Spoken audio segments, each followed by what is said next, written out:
इधर सुनीता से सभी कहने लगते हैं कि आपको इस नगर की सफाई करनी है, वो भी सूर्य निकलने से पहले इस नगर की सफाई हो जानी चाहिए। सुनीता कहने लगता है कि ठीक है, और फिर वो सिपाही कहता है कि सुनो, और इस नगर के जो राजा बिंबिसार है उनका ये कहना भी और है कि अगर इस नगर की सफाई सूर्य निकलने से पहले ना हुई तो तुम्हें सजा दी जाएगी, दंड दिया जाएगा, हो सकता शायद फांसी भी दी जाएगी। जब ऐसा कहा तो सुनीता भैया डर जाता है, लेकिन फिर भी कहता है कि ठीक है।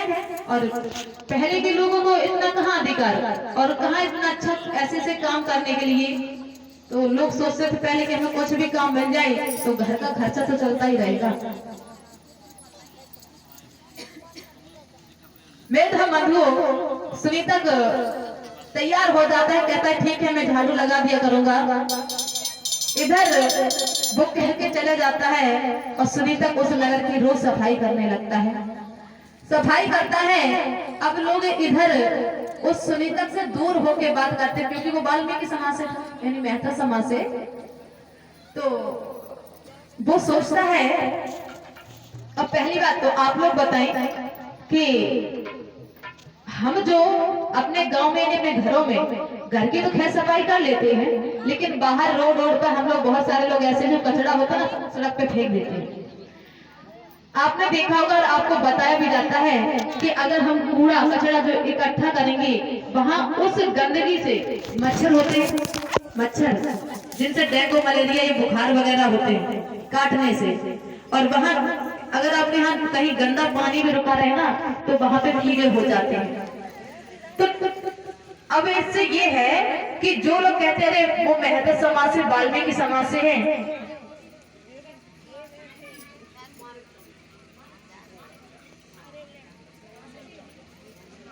इसी बीच मानिक अंकल जी की तरफ से ये 50 मुद्राओं का धमदान आया है और साथ में प्रसाद भी आया है।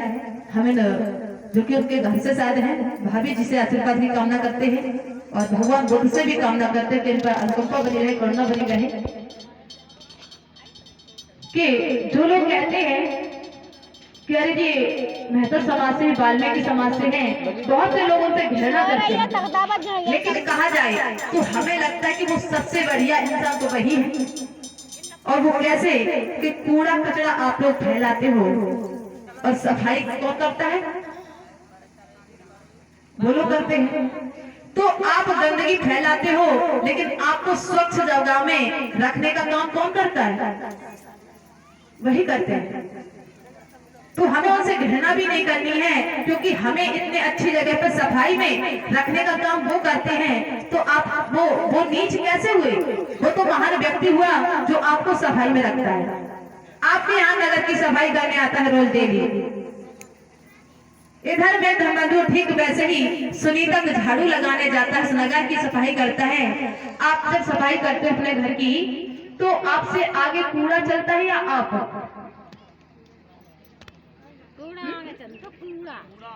कौन पीछे? आप लोग झाड़ू लगाते तो कूड़ा आगे या आप आगे चलते हैं? हाँ, लेकिन पहले क्या था कि कूड़ा बाद में खुद पहले चलते थे। और वो क्यों? क्योंकि पहले के लोगों ने हम लोगों के मन में इतना दिमाग में भर दिया कचरा कि हम लोग खुद अपने आप को अछूत मानने लगे। क्योंकि जब हम धूल में चलते तो हमारे पैरों के निशान छप जाते हैं, और जब उन मनुवादियों का कहना था अगर ये निशान छपे रहेंगे और इस पर अगर मेरा पैर पड़ गया तो हम अछूत हो जाएंगे। अब ये भी अंकल जी एक समझने वाली बात कि जो लोग कहते हैं हम अछूत हो जाएंगे, अब जब हम झाड़ू लगाने जाते हैं तो उस धूल में पैर के निशान तो उनके भी छपे रहते हैं ना। हमारे कमर में झाड़ू बंधी, उनके कमर में झाड़ू तो नहीं बंधी। अब इनके पैरों के निशान छपे रहते, जब आते तो हमारे पैर उनके निशानों पर पड़ते हैं, तो फिर हमें ऊंच हो जाना चाहिए। बताओ, जो लोग कहते कि हैं आपके छूने से हम अछूत हो जाएंगे, और बाई चांस अगर हम तुम्हें छू लें तो हमें नीच और आपको ऊंच हो जाना चाहिए, होना चाहिए या नहीं? लेकिन तब नहीं, तब हमें दंड दिया जाता था, हमें सजा दी जाती है। इधर बेधर्म मधु सुनीता ठीक उसी प्रकार से झाड़ू लगाता है, खुद पहले बाद में कचड़ा, और किस प्रकार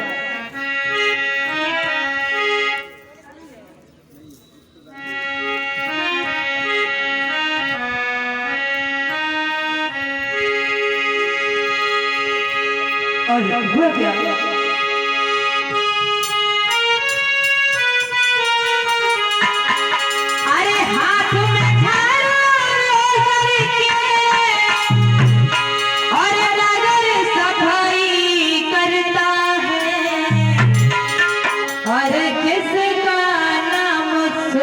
तक है और वो रोज सफाई करता है।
झाड़ू लगाता है, उस नगर की सफाई करता है राजगिरी की।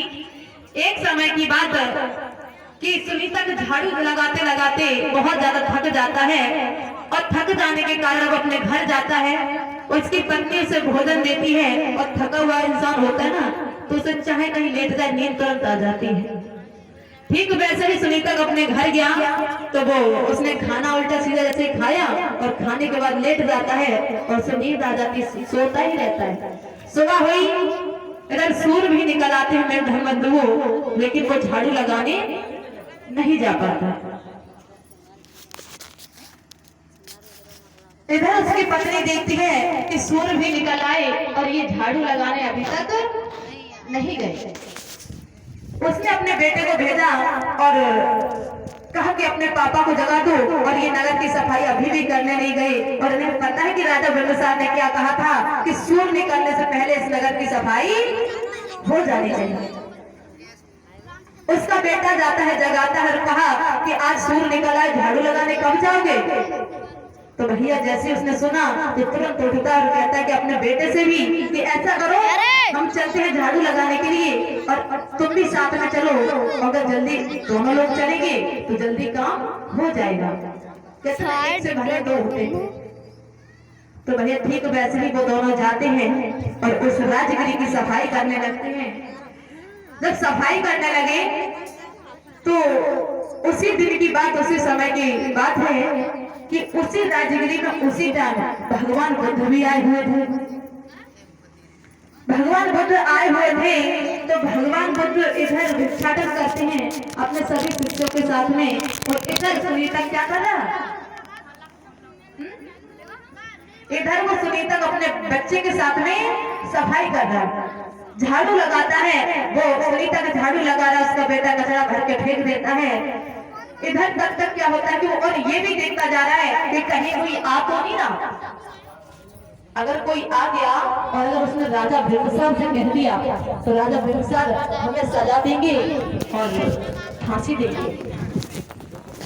भैया वो जल्दी देखता है घर और झाड़ू भी लगाता है। तब तक क्या होता है, उसे ये नहीं पता कि इस नगर में जहाँ मैं झाड़ू लगा रहा हूँ और अभी इस नगर से कोई आने वाला है। तब तक क्या होता है मेरे घर बंधु, इधर वो झाड़ू लगाता है और उसी मार्ग से तब तक भगवान बुद्ध भी, आप ये बोलते हैं क्या हमारी भाषा समझ में नहीं आती है? आप लोगों के पीछे कुछ लोग कहते कि आप जल्दी बोल जाते हैं इसलिए समझ में नहीं आता।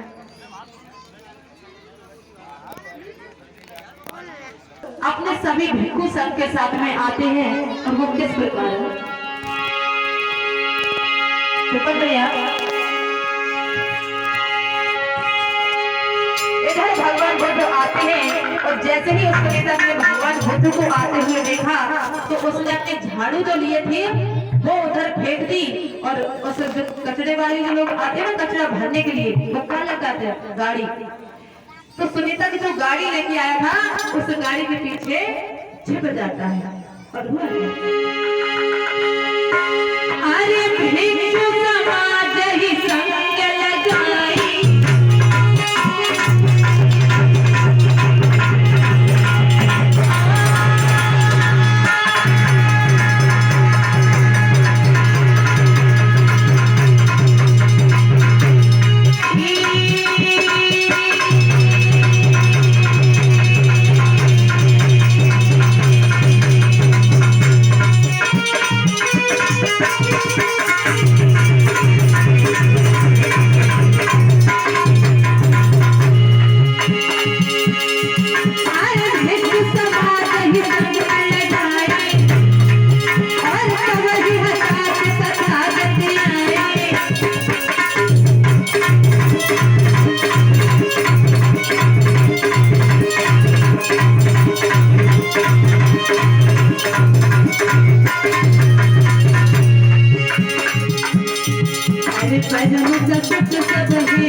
अरे तो बच गयो मलबान नीचे,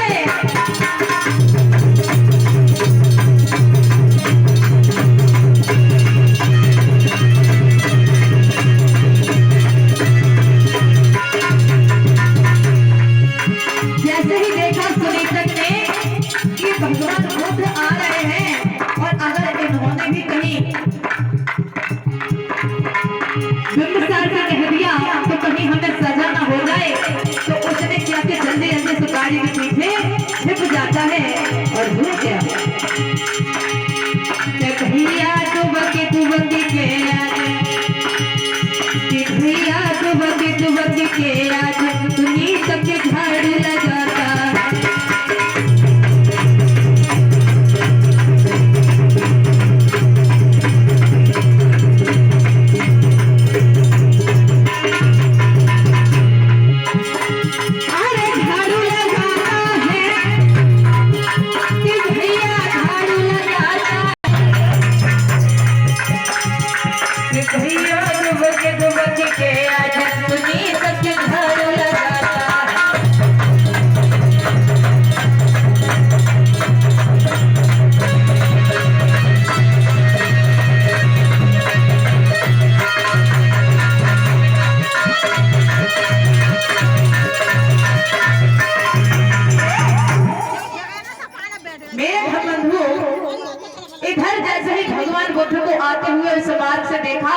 तो सुनीता तुरंत अपने झाड़ू लेकर उस गाड़ी के पीछे छिप जाता है। जब वो उस गाड़ी के पीछे छिप गया तो भगवान बुद्ध वहीं रुक जाते और कहने लगते कि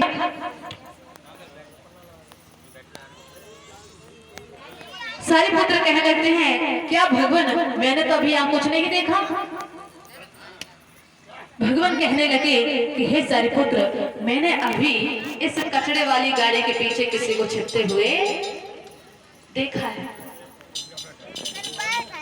तो सारे पुत्र कहने लगते कि नहीं भगवान हमें लगता है आपकी आंखें धोखा खा गई हैं, हमने इस गाड़ी के पीछे किसी को छिपते हुए नहीं देखा।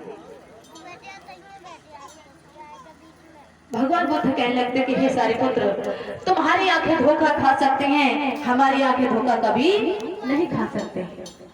मैंने अभी इसी गाड़ी के पीछे छिपते हुए देखा है और नहीं मानते हो तो तुम चलो आगे, अभी मैं तुम्हें दिखाता हूँ। तो सारे पुत्र कहने लगते कि ठीक है भगवान, हो सकता है मैंने नहीं देख पाया हो, आपने देख लिया हो। तो जैसे ही पास में जाते हैं तो भगवान बुद्ध किस प्रकार उस सुनीता को बुलाते हैं, हुआ क्या?